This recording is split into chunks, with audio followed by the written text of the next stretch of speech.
June 6, 1944. Before dawn, 225 volunteers loaded into landing craft, knowing their odds of survival were almost zero. Their mission: scale a sheer, shell-blasted cliff straight into machine gun fire, risking everything to destroy the guns poised to devastate D-Day. But when they reached the top, what they found changed everything, and left them more alone than anyone imagined.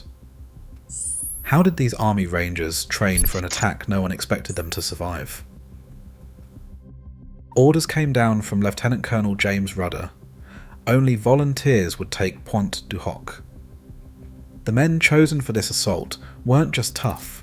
They were young, sharp, and relentless, averaging 23 years old. Many had already seen combat in North Africa or Italy, but nothing in their past prepared them for what was ahead. Training began in England, far from the Normandy coast, on the cliffs of Swanage and the Isle of Wight. Here they learned to climb with the barest tools: rope ladders, grappling hooks, toggle ropes weighted with iron, and extension ladders borrowed from the London Fire Brigade. Every drill was a test of strength and nerve.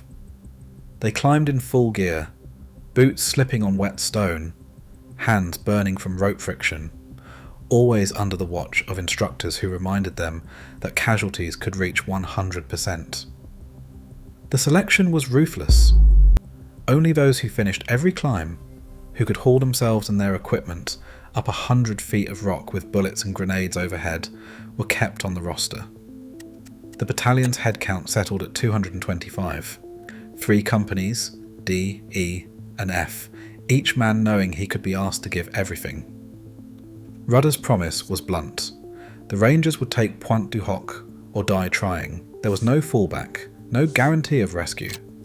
For these men, the difference between training and the real thing would come down to the weight of a wet rope and the will to keep climbing when every instinct said to let go. 10. British landing craft, low and boxy, crowded with Rangers and gear, rocked against the mothership in the darkness. At 0400 hours, the order came down: load up. Men shuffled forward in heavy boots, each carrying 60 to 80 pounds. M1 Garands, Thompsons, grenades, rations, climbing ropes, and the toggles they'd drilled with for months. Platoon sergeants checked off names, gave last-minute reminders about toggles and grenades, and forced down the nerves that came with responsibility for 20 men apiece. The coxswains, British sailors who knew these waters better than any American, barked for silence as the ramps clanged shut. The sea hit hard. Spray crashed over the gunwales, soaking uniforms, packing ropes with water before they ever touched land.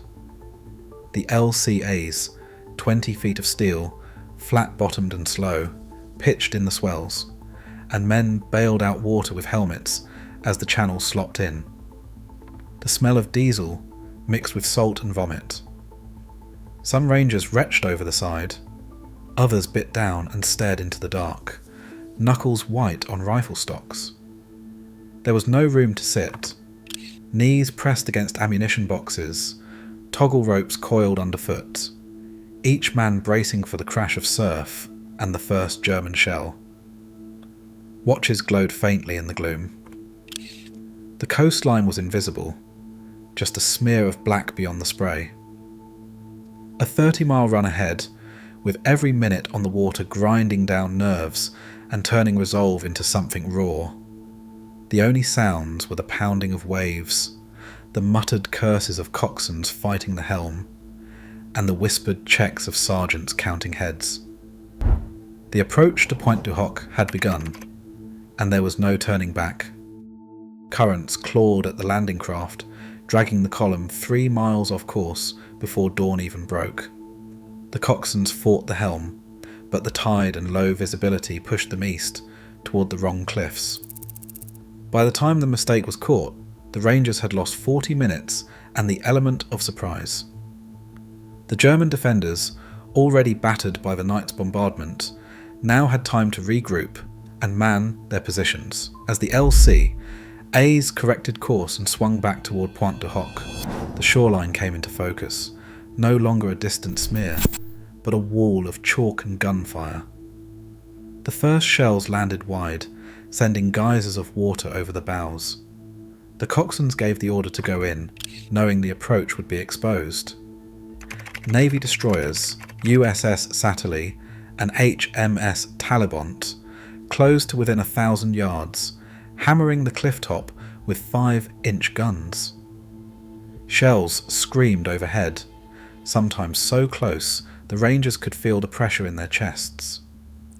The ramps dropped into the surf at 0710, 40 minutes past the planned H hour. Men leapt into waist-deep water, dragging ropes and gear through the shallows as bullets snapped across the beach. There was no cover, just cratered shale, the base of the cliff, and the knowledge that the Germans above were waiting. Every second lost to the tide and the drift now meant more men exposed, more fire from the MG-42s at the summit. The climb would begin under full alert, with the destroyers' guns their only shield against the edge of the world. At the top of Pointe du Hoc, the Rangers found only silence and shattered concrete. The casemates, once marked on every Allied map as the home of 6 155mm guns, stood empty except for splinters of wood and lengths of wire. Dummy poles, painted to look like barrels, fooled the reconnaissance, but not the men standing in the debris. The real guns, the reason for every rope thrown and every life risked, were gone. Confusion spread through the cratered field as small teams pushed past the ruins, searching for anything that could still threaten the beaches below. Sergeant Richard Lommel and Jack Kuhn moved out on their own, crossing the shell-pocked ground and slipping through hedgerows south of the coastal road. About 400 yards from the cliffs, in the middle of an orchard, they found the answer: 5 French 155mm guns, camouflaged under trees, pointed toward Utah Beach. Ammunition was stacked nearby, but not a single German was in sight. Lommel yanked the breech open on the nearest gun and dropped in a thermite grenade. Kuhn did the same to the next. Flames shot from the mechanisms, melting steel and igniting powder bags. They worked quickly, using every thermite grenade they had, then smashed the gun's sights and elevation gears with rifle butts. In minutes the guns were ruined, incapable of firing a shot at the invasion force. The Rangers' true objective was finished by 2 men with a pocket full of grenades and a sense of urgency. As they ran back under sniper fire, the orchard behind them was still burning. Night pressed down on Pointe du Hoc, thick with the stink of cordite and the dust of shattered chalk. The craters filled with bodies, some still breathing, most not. Water cans ran dry by dusk, and Rangers passed the last drops to the wounded. Medics worked by touch, hands sticky with blood, rationing the last of the morphine. One by one, the syrettes emptied, and all that was left was sulphur powder and prayer. Every cough drew fire from the darkness. Every movement risked a sniper's bullet. Ammunition belts felt lighter with each hour. The men scavenged what they could from the fallen, stripping bandoliers, taking canteens, pressing cold steel back into trembling hands. Private Sutter scribbled in the margin of a ration box: "The cliffs are a graveyard of chalk. I can hear the Germans still on the other side, but we hold them with the weight of dead comrades." By morning, 60% of the battalion was gone, killed, wounded, or missing. The survivors dug in deeper, listening to the moans in the dark, the click of empty canteens, and the distant clatter of German machine guns. The hope for relief faded with every shell that landed short, every flare that failed to bring help. The only order left was to hold, no matter what. German machine gunners, battered and running low on ammunition, scribbled in their own logs about the Americans who climbed like spiders under naval barrage.